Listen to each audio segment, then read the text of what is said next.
Bienvenidos a La Otra Mirada, al hecho, a la pieza, al hombre, un trazo, a la imaginación y a la belleza de las artes. José Clemente Orozco es reconocido como uno de los pintores mexicanos con mayor prestigio internacional. De él estaremos hablando. Y otra vez regresamos aquí a la Galería Acacia, ubicada en Centro Habana. Ya comenzamos. La habilidad de José Clemente Orozco como dibujante y en la impresión es perceptible, no solo en su estilo, sino también en su capacidad de comunicar un mensaje complejo, por lo general oportuno, de temas políticos, de manera simple y de forma masiva. 1910. José Clemente Orozco camina en las calles de San Francisco. Hace 2 años ha dejado su natal México para probar suerte con el sueño americano, pero por el momento el sueño lo ha eludido.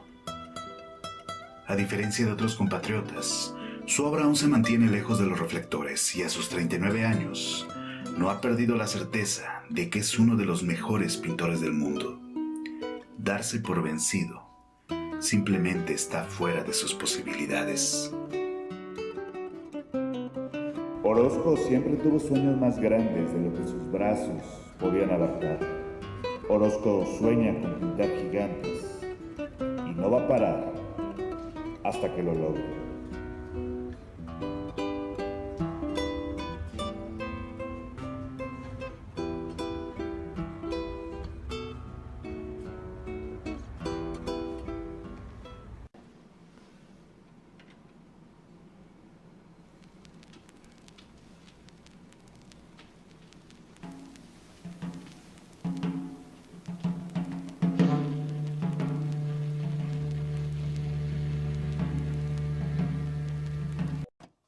El que sería considerado por muchos el más grande exponente del muralismo mexicano, recorrió un largo camino desde su natal Zapotlán el Grande, hoy Ciudad Guzmán, hasta terminar tocando puertas en San Francisco y Nueva York, en busca de una oportunidad para demostrar de lo que era capaz.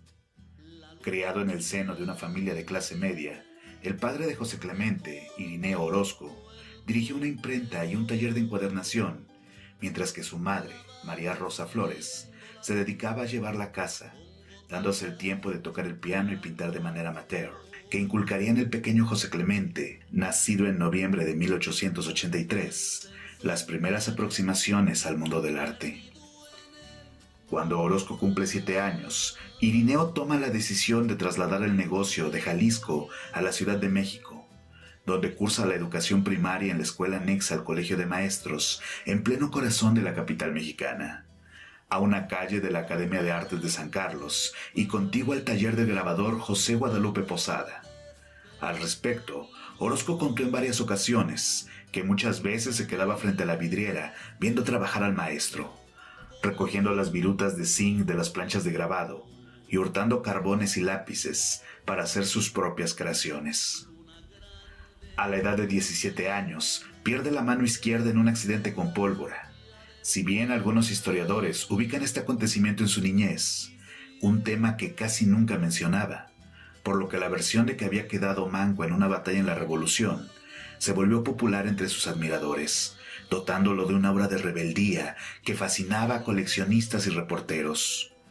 Junto con la mano, pierde parcialmente la vista del ojo izquierdo y la audición del mismo oído.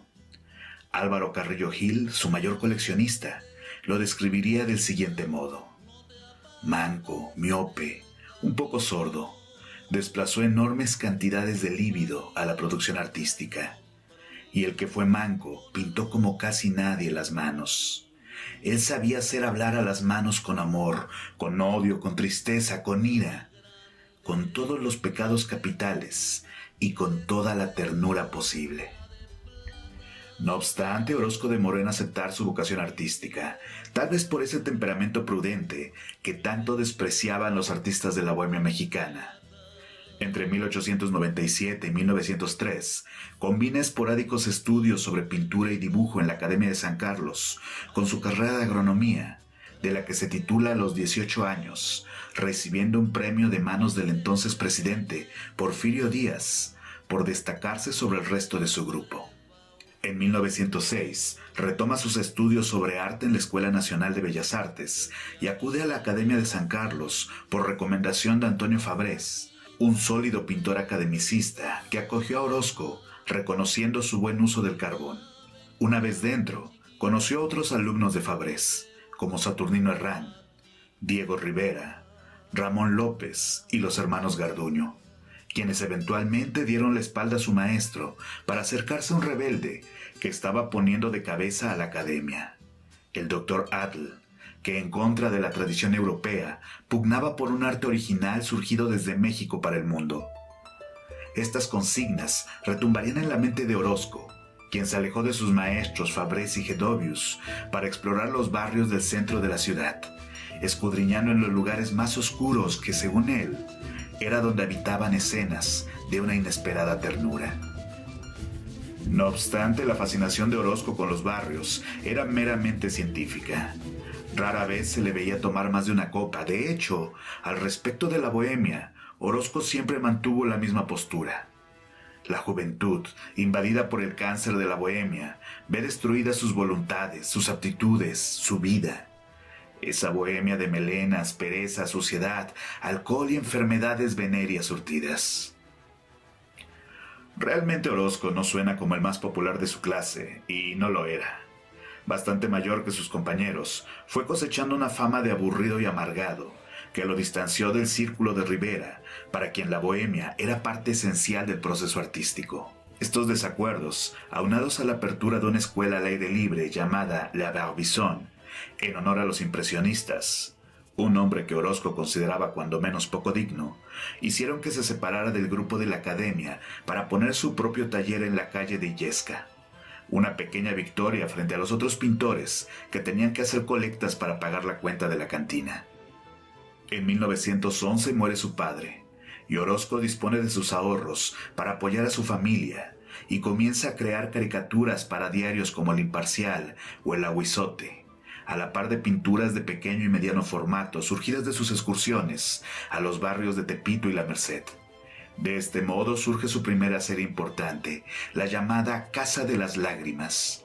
Dibujos, acuarelas y aguadas que retrataban las pésimas condiciones de vida de los prostíbulos mexicanos. Pero mientras que Lautrec obtenía el color de la noche y la fiesta, Orozco pintaba la madrugada del desencuentro, las peleas, las violaciones y de vez en cuando un momento de fiesta que se antoja más melancólico que catárquico. Es una lástima que la mayoría de estas series se haya perdido cuando la aduana norteamericana consideró que se trataba de material pornográfico y decomisó gran parte de la obra, algunas de las cuales habían sido expuestas con éxito en una colectiva de artistas mexicanos organizada por el Dr. Adl, lo que abrió las puertas a nuevos y prometedores proyectos, entre ellos los primeros atisbos de la pintura mural. Sin embargo, el comienzo de la Revolución Mexicana detiene toda la maquinaria cultural del Estado y deja varados a los jóvenes artistas que, sin apoyo económico y con pocas posibilidades de vender su obra, dan la vuelta a la radicalización o de plano abandonan sus estudios, algunos para enrolarse en las fuerzas revolucionarias. Sobre la revolución, Orozco era tajante como con cualquier tema que no fuera la pintura. Fueron mexicanos matando a mexicanos. Se acostumbró a la gente a la matanza, al egoísmo más despiadado, al hartazgo de los sentidos, a la animalidad pura, y que al final no sirvió para un carajo. Muchos contemporáneos criticaban que Orozco diera semejantes declaraciones sin servir en el frente. A pesar de ello, hay registro de que, frente al reclutamiento forzoso, la falta de su mano izquierda lo volvía inelegible para tomar un arma, pero no un pincel. Y en 1913 es enviado a Veracruz para crear una pintura de gran formato en el fuerte de San Juan de Ulúa. Y es en Veracruz que tiene contacto con la guerra de modo directo, siendo testigo de ejecuciones sumarias en contra de posibles revolucionarios, muchos de ellos simples peones que habían sido arrestados por caminar sin permiso cerca de los cuarteles, mientras que por las noches, las fiestas de la clase alta no habían cesado en medio de la guerra. Se ha escrito poco de lo que Orozco afrontó a su llegada a Veracruz, y aunque siempre fue crítico del poder y el capital, debió ser en estos tiempos un tanto influenciado por Atl, que su obra comenzó a tornarse abiertamente política a partir de la sátira de clases. En 1916 presenta la serie La Casa de las Lágrimas en la librería Biblos, donde tiene un desencuentro con Siqueiros, quien le recrimina que no hable de la revolución y del pueblo en su obra. Siqueiros, beligerante y activamente contestatario, asusa a su grupo para formar un escándalo que opaca la muestra. Sobre este evento, Orozco diría que era el México de los que gustaban más de la guerra que del arte, y un tanto decepcionado, emprende su primer viaje a Estados Unidos en 1917, esperando encontrar el recibimiento que Rivera ya estaba capitalizando. A veces Orozco es una persona muy difícil de entender. No podemos estar seguros si su accionar era una especie de salto al vacío, surgido de su inquebrantable fe en sí mismo, o si en verdad era tan ingenuo como para no ver más allá del mejor escenario. En cualquier caso, el viaje a Estados Unidos no fue sencillo para el artista. Además del decomiso de su obra, descubre que la comunidad de pintores mexicanos en Norteamérica no ve con buenos ojos la llegada de la competencia. Consigue mantenerse a flote pintando carteles para el cine y en 1918 se traslada a Nueva York, donde se encuentra con Siqueiros, a quien da asilo, puesto que éste había despilfarrado la mayor parte de su beca. A pesar de ello, la relación entre Siqueiros y Orozco seguía siendo ríspida, y el jalisciense pasa la mayor parte del día visitando las exposiciones que pululaban en la metrópoli. Se relaciona con la obra de Picasso, Braque, Matisse, Quirico y desprecia públicamente a Degas, a quien llama el peor pintor de Francia.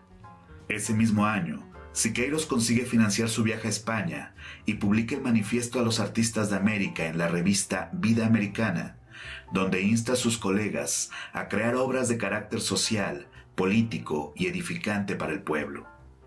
En septiembre de 1922, con las cenizas de la revolución aún humeantes, Diego Rivera es convocado por el secretario de Educación, José Vasconcelos, para llevar a cabo el proyecto de pintura mural que había quedado suspendido por el inicio de la guerra. Junto a él acuden como ayudantes Javier Guerrero, de 26 años, Jean Charlotte, de 25 años y veterano de la Primera Guerra Mundial, y el guatemalteco Carlos Mérida.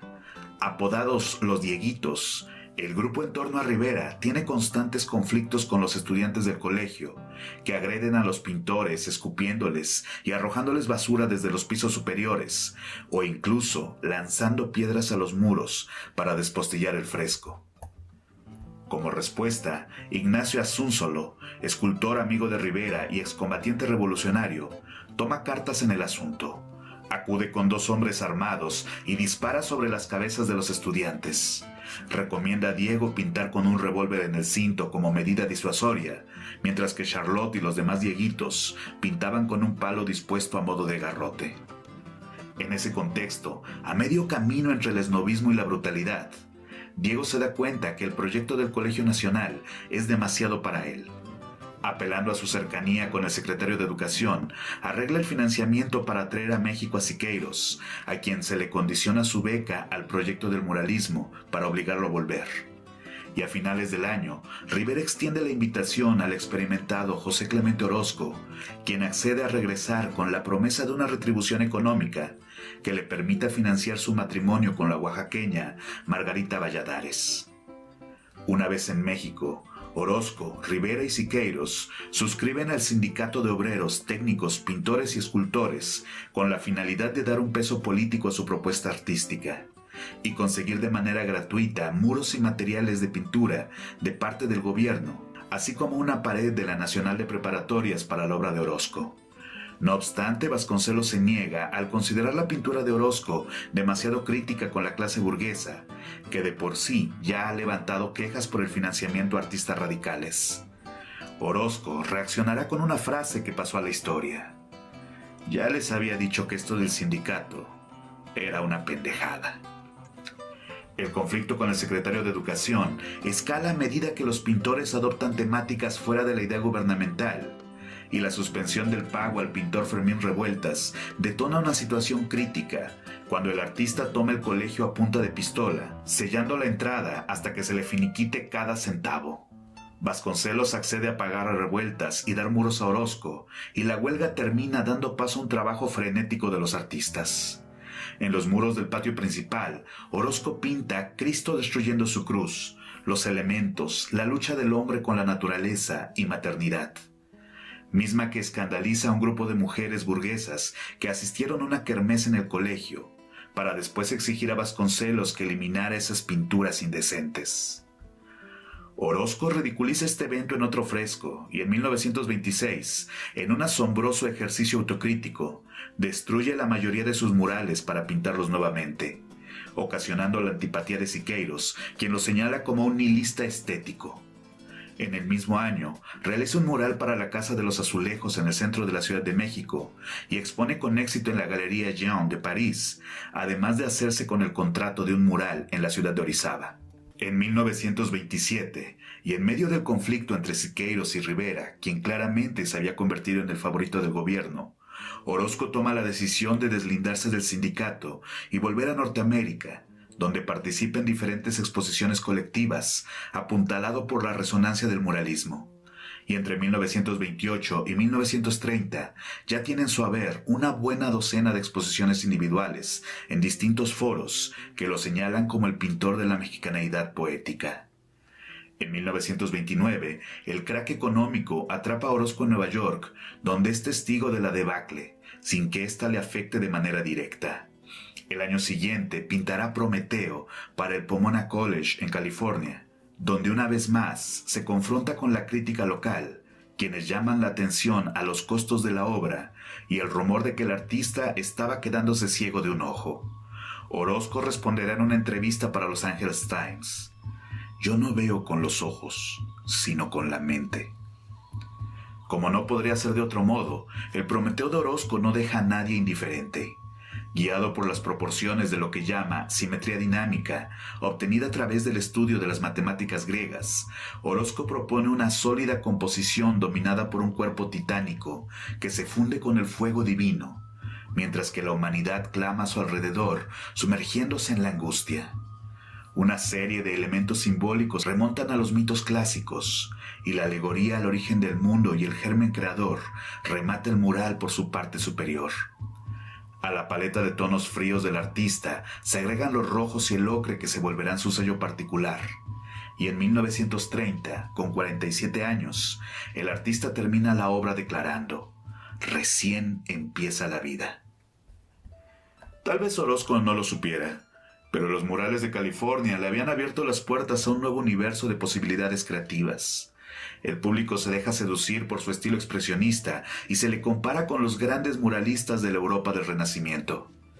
El dramatismo de su obra marca distancia con Siqueiros y Rivera, y su pincel es requerido para múltiples empresas que comienzan a disputarse su trabajo. Sin embargo, para el pintor el dinero nunca es una prioridad, sino un medio para un fin. Se da el lujo de rechazar encargos para aceptar otros de menor remuneración, pero que le ofrecían un soporte más adecuado para su arte. En 1930, la crítica Alicia Suela compara a Orozco con Goya y Gros y lo sitúa como el mejor muralista de México, incluso por encima de Rivera. La nota le abre las puertas a la comunidad artística de Nueva York. En 1932, viaja a Europa con la intención de ver obra de los grandes maestros, fascinándose con el Greco, a quien califica del dios padre de la pintura.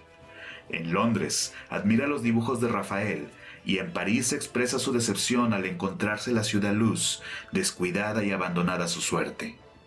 En España acude al Museo del Prado, donde se confronta con Goya, a quien califica de superior a Velázquez. Pero también se acerca a sus contemporáneos, Picasso y Matisse, que se vuelven referentes de la modernidad europea. En 1934, se le extiende la invitación para pintar en el Museo de Bellas Artes de la Ciudad de México, frente a su antiguo rival, Diego Rivera, para lo que idea una composición sin título de 4 por 11 metros, donde el tema de la brutalidad es representado con luchas fratricidas y escenas de perversión y violencia que se aglomeran en torno a una mujer desnuda que sonríe evocando la locura. El historiador Justino Fernández nombraría la obra Catarsis en un elogioso texto sobre la pintura en la que menciona: la obra ofrece una posibilidad de salvación por medio de la renovación, de la destrucción de este mundo infernal, de la purga. Concluido el mural de Bellas Artes, Orozco es invitado a participar como orador de la Liga de Artistas y Escritores contra el nazifascismo y comienza a desarrollar la idea de lo que sería, si no el más grande, uno de los principales proyectos de su vida: los murales que Luis Cardosa y Aragón nombraría como los más prodigiosos del continente. Pero mientras tanto, el clima de la capital comenzaba a enrarecerse. La pintura política de Siqueiros había llamado a alinearse con los ideales del comunismo al grito de «No hay más ruta que la nuestra», provocando conflictos y encontronazos entre muralistas y las nuevas generaciones de pintores. Orozco, quien odiaba recibir órdenes de cualquier persona, rechaza la confrontación y se muda a su natal Jalisco para evitar la disputa. Un año antes, su madre había muerto, y a sus 53 años, el muralista retoma los pinceles con un objetivo tan ambicioso como apasionante: la cúpula de la Universidad de Guadalajara, donde realiza El hombre creador y la rebelión del hombre, de 14 metros de diámetro y una curva de corte de 3 metros, 430 metros cuadrados de pura imaginería expresionista, donde el pintor hace gala de sus conocimientos de perspectiva para sintetizar su visión del ser humano como arquitecto de su destino. A esta obra se va a unir los fantasmas de la religión, los parias, el extraordinario retrato mural de Miguel Hidalgo, el pueblo y sus falsos líderes, y el carnaval de las ideologías, donde Orozco desplegó todos sus recursos en una sinfonía épica de óleo y fuego que se extendió al cercano Hospicio Cabañas, un edificio destinado al albergue de huérfanos y desamparados, inaugurado en 1810 con el nombre de Casa de la Misericordia, diseñada por el arquitecto Manuel Tolsá, y en la que Orozco realizaría la más fantástica de sus creaciones, El hombre en llamas, que desde su imponente cúpula de 11 metros de diámetro y 27 de altura, domina los 16 frescos que narran la muy particular visión de Orozco sobre México, haciendo convivir la mitología azteca con los conquistadores españoles y confrontando dioses y ángeles en batalla perpetua hasta el infinito. Las masas y la violencia también tienen su lugar, evadiendo el compromiso ideológico a cambio de un humanismo que se antoja relato filosófico de la condición humana. Y allá arriba, los pasos del titán que Orozco había soñado desde su juventud, flanqueado por apóstoles de destrucción y esperanza, guiando el sueño de un hombre que nunca cedió a la adversidad y se forjó su propio camino custodiado por gigantes. Orozco viviría otros 10 años de intensa creación tras finalizar los murales del Hospicio, y en 1947, 2 años antes de su muerte, el Estado mexicano le proporcionaría uno de los más grandes honores en el campo, al organizar una exposición retrospectiva de su obra en el Palacio de Bellas Artes, el foro más importante del arte mexicano. Por estos años, su doctor le recomienda dejar los andamios por la pintura de caballete, tras padecer bronquitis, a lo que Orozco se niega, aduciendo que preferiría la muerte a dejar de pintar. Y el 7 de septiembre de 1949, tras una jornada de trabajo que se ve interrumpida por un cansancio repentino, el artista caminó a un árbol en el patio de su casa para tomar una siesta bajo la sombra de sus ramas. Su esposa diría que fue una muerte pacífica, el sueño del que no despertó nunca más. En el año 2010, el MoMA de Nueva York presentaría una retrospectiva del muralista, siendo la tercera de un artista mexicano en dicho espacio. Sin embargo, el verdadero legado de Clemente Orozco se encuentra en los muros de un México que amó y pintó desde la rebeldía del genio, en las paredes y en las cúpulas que se esconden a plena vista en el día a día de un país que encontró en Orozco un agente de su propia identidad, siempre contradictoria y violenta, pero también humana y piadosa. Tal es el legado del extraordinario José Clemente Orozco, el pintor de los gigantes.